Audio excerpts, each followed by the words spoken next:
केसरी भैया के पास बैठे हुए थे तो उन्होंने अपनी कहानी हमें बताई। तो एक बार वो एक सजर के नीचे, सजर मतलब होता है एक पेड़ के नीचे वो अपनी महबूबा के बाहों में बैठे हुए थे। तो उसको देख के ये कहते हैं, तेरी जुल्फों के साए में ज़माने से हूँ मैं, तेरी जुल्फों के साए में ज़माने से हूँ मैं, अब तेरे होठों के सिवा हमें कुछ याद नहीं। फिर उसके बाद क्या होता है, जब इनके अंदर अपनी क्रांतिकारी विचारधारा इनके अंदर उत्पन्न होती है, तो ये जब उनकी महबूबा इनको छोड़ के चली जाती है और ये क्रांतिकारी विचारधारा उत्पन्न होती है, तो ये कहते हैं और अपनी क्रांतिकारी विचारधारा को प्यार रूप में शब्द देखिए ये बोलते हैं, उड़ता बादल हूँ तो ठहरा समुंदर भी हूँ, तेरे हृदय की गहराई का पीर हूँ मैं, पनपते इश्क का जुनून भी हूँ, तुम्हारी मुस्कान का राज हूँ मैं, तुम्हारे इश्क का तलब भी हूँ। तुमसे दूर होकर खामोश हूँ मैं, तुमसे दूर होकर खामोश हूँ मैं, तुमसे रूबरू होकर तुझमें कायम भी हूँ। तू पहले सा शायर हूँ मैं, तेरे प्यार में पागल भी हूँ, कौन रोकेगा मुझे तेरे इश्क से। यहाँ पे इनका गुरूर देखिएगा, कौन रोकेगा मुझे तेरे इश्क से, तेरे इश्क के जुनून में बाजीराव सा घायल भी हूँ।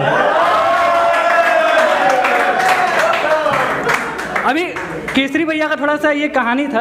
अब इनकी कहानी शुरुआत कहाँ से होती है ये मैं आपको बताता हूँ। जब लड़की इनके ज़िंदगी में पहली बार आती है तो ये सोचते हैं कि उसको बोले क्या। इनके दिल से हल्की सी आवाज़ आती है, उससे कुछ बोल नहीं पाते हैं, तो हल्की आवाज़ ये आती है, कुछ कसूर वक्त का था, कुछ कसूर वक्त का था तो कुछ तेरे महफिल के जनाजे का, वो बेपर्दा तो हुए मगर नजरें मिलाना भूल गए। और जब केसरी भैया को एहसास होता है कि अब दिल की बात उनसे बोलनी चाहिए, लेकिन ये अपने आप में उलझे हुए होते हैं कि बोले कैसे, क्या बोलें, तो इनके दिल से जो आवाज़ निकलती है, मैं उलझा हुआ सवाल हूँ, मतलब इनको भी डाउट है कि प्यार भी है कि नहीं। मैं उलझा हुआ सवाल हूँ, बेवक्त समुंदर की उठती लहरों का गुबार हूँ, खुद ही में मैं खुद के सवालों का जवाब हूँ, मैं शायद उलझा हुआ सवाल हूँ। तो इसके बाद इनको एहसास होता है कि हाँ हमको अब प्यार हो गया है। तो ये बोलते हैं, जब प्यार का इजहार किया तो माहौल क्या होता है, जिस ओर चले तुम्हारे कदम, लड़की को ये बोलते हैं अपनी हमसफ़र को, जिस ओर चले तुम्हारे कदम वो रास्ता तुम्हें मेरी ही ओर ले आए, जिस ओर चले तुम्हारे कदम वो रास्ता तुम्हें मेरी ही ओर ले आए, मैं रहूं या ना रहूं तुम्हें हमेशा मेरी ही याद आए। अब अंत में सुनिएगा, ये माहौल वो है जब केसरी भैया जब उस लड़की के शादी में खाना खाने जाते हैं और गाना बजता है डिस्को में, याद कर जहिया कुंवार रहलू पियवा से पहले हमार रहलू। तो ये अपने दिल को समझाते हुए बोलते हैं, जिंदगी तन्हा ही बेहतर है, जिंदगी तन्हा ही बेहतर है, जरूरी है क्या कि सभी गजल हो जाएं। जिंदगी तन्हा ही बेहतर है कि जरूरी है क्या कि सभी गजल हो जाएं। इश्क मोहब्बत सभी तो अधूरे हैं, इश्क मोहब्बत सभी तो अधूरे हैं, जरूरी है क्या कि सभी पूरे हो जाएं।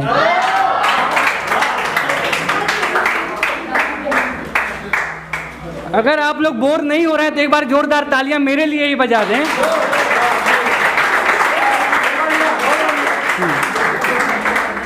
तो इन सब चीज़ों के बाद हमारे केसरी भैया की हालत क्या होती है कि हम क्रांतिवीर बनने वाले हैं और हम सारे इश्क मोहब्बत से दूर होकर अब भारत माता की लड़ाई में लग जाएंगे। तो अब वो लिखना शुरू कर देते हैं कि हम धरती के लिए कुछ लिखेंगे। तो अब वो जो लिखते हैं भारत माता के लिए, मैं आर्यावर्त की वह माटी हूँ जिसने देखा है काफिरों का उन्माद, दिन प्रतिदिन फैलाते मृत्यु का हार। मैं आर्यावर्त की वो माटी हूँ जिसने देश रक्षकों के देखे कटे हाथ, लहू पान कर मैंने भी किया था अश्रुदान। मैं आर्यावर्त की वह माटी जिसने संतों का करने वालों का संहार, जिसने उन्मादियों की टोली को दिया था अभय दान। मैं आर्यावर्त की वह विवश माटी हूँ जिसने देखी है धरती को लहूलुहान, इसलिए आज मैं कर रही शंखनाद। मैं आर्यावर्त की वह माटी हूँ जिसने देखा परशुराम का परशु महान, उन्मादियों का जिसने किया था संहार।